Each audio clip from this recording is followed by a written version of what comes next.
Hi, in this movie we're going to see how the diode laser can be used with implants. You can see the ankylous implant here in the lower first molar region, and what we're trying to do is remove the healing collar here to expose the implant. Here's the implant crown on the die and the underneath the implant itself. Once the healing cap was removed, you can see there's a bit of tissue and the abutment was placed in. We notice a tissue on the mesial aspect here. We're just using topical only with the diode laser, the Picasso light, in pulsed mode at 1.6 watts pulsed. That's 30 microseconds on, 30 microseconds off, and we're using short brush strokes here with a 90-degree tip, 10 millimeters in length, that is being used to remove soft tissue around the implant itself.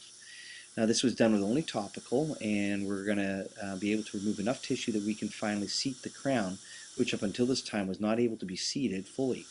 You can notice there's no interaction with the metal from the implants, and that we are allowed to remove in a bloodless field the tissue, allowing for the full seating of the crown to be done.